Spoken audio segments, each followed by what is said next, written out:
Something pretty incredible happened this past week. Sue and I were featured on The Patient Story.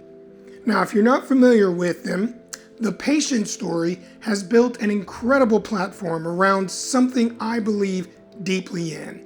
Real people, real cancer journeys, and honest conversations about what happens when your life suddenly gets divided into two parts, before cancer and after.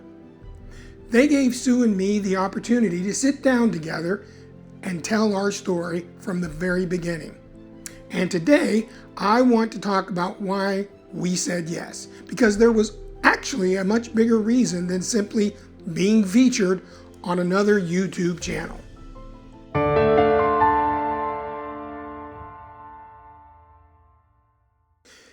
If you've been following Jonesing for the Journey, you've watched much of our story unfold a lot in real time.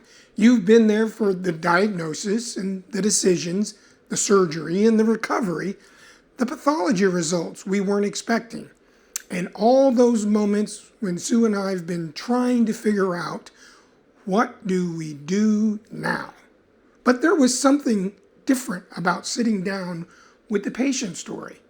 They asked us to go all the way back before cancer, back when Sue and I thought we knew exactly where our life was headed. We were getting ready for retirement. We had this dream of traveling the country in our motorhome. We had an anniversary to Alaska trip planned.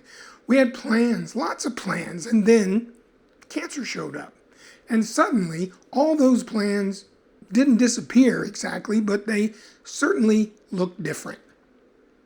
You might reasonably ask, Mike, you've already talked about your cancer on this channel. Why tell the story again? And I've thought a lot about that. And the answer comes down to something I've said from almost the very beginning of this journey. If telling our story causes one person to ask one more question, then it's worth telling. Because asking one more question may have changed the course of my life. I felt fine. I didn't have a symptom that screamed cancer. I certainly didn't feel like someone walking around with aggressive prostate cancer stage 4A, and yet that's exactly what was happening. That's one of the strangest things about all of this. You can feel perfectly normal while something very abnormal is happening inside your body.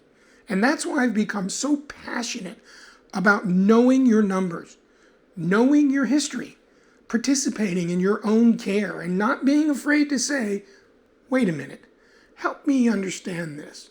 Or is there another test? Or maybe should we look at this again? Because sometimes you have to take an active interest in your own rescue.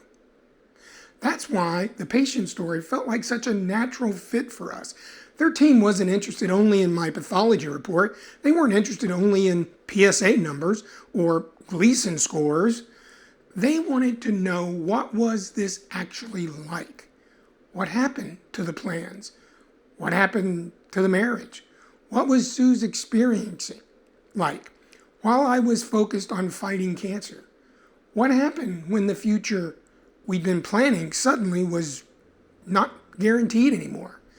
And I think they did an extraordinary job capturing something I've been trying to communicate here at Jonesing for the Journey. Cancer just doesn't happen to a patient. It happens to a family. It happens to a marriage. It happens to dreams. It happens to plans. And sometimes the hardest part isn't simply dealing with the disease. It's figuring out how you're supposed to continue living while you're dealing with it. I have to tell you something else. Watching someone else put your life together into a story is strange. When you're living this, you don't experience it like a documentary. You experience it one moment at a time, one appointment, one phone call, one blood test, one scan, one decision. You don't necessarily see the larger story because you're too busy trying to survive the chapter you're currently in. And then somebody takes all those moments, puts them together, and suddenly you're looking at your own life from the outside. There were moments in that interview that were difficult for me to watch. There were moments that made me smile, and there were moments that reminded me just how much has changed in a very short period of time.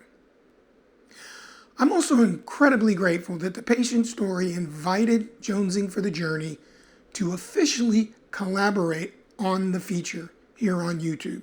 So if you go to the Jonesing for the Journey channel, now see a collaboration section where their feature appears.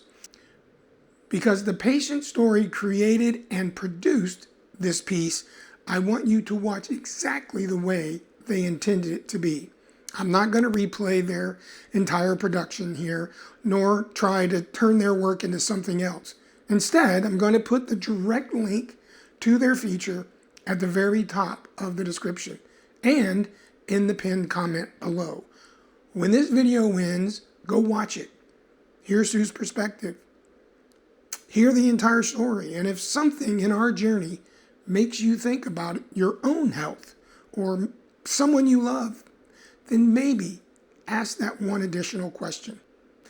There's another reason this feature means so much to me. When Sue and I started Jonesing for the Journey, this wasn't the journey we originally thought we were going to be documenting. We thought this was going to be about retirement, travel, adventure, that big RV on the open road. And then cancer changed the road. But somewhere along the way, I started to realize something. The journey wasn't canceled, it was rewritten. And maybe that's what this channel is really becoming about. Not pretending cancer isn't scary. Not pretending we know exactly how all this is going to turn out. But learning how to keep living while the answers are still unfolding.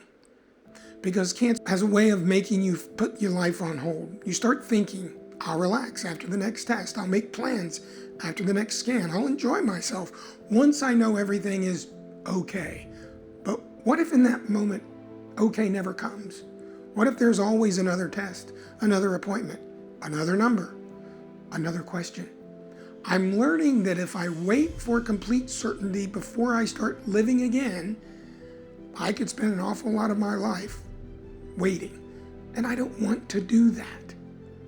So maybe our job isn't to figure out exactly where this road ends. Maybe it's simply to make sure we don't miss the life that's happening now. And maybe about discovering that life can still be meaningful, even when it looks completely different from the life you'd originally planned. So when this video ends, click the link below and watch Sue and me on The Patient Story. If you're new to Jonesing for the Journey, welcome. I'm really glad you're here. And if you've been traveling this road with Sue and me from the beginning, thank you. I mean that. And if our story ever causes you to ask one more question, to advocate for yourself, or simply to stop putting off something important, know your numbers, know your history, participate in your care, and if something doesn't make sense, ask one more question. Until next time, I'm Mike Jones, and this is Jonesing for the Journey, and so the adventure continues.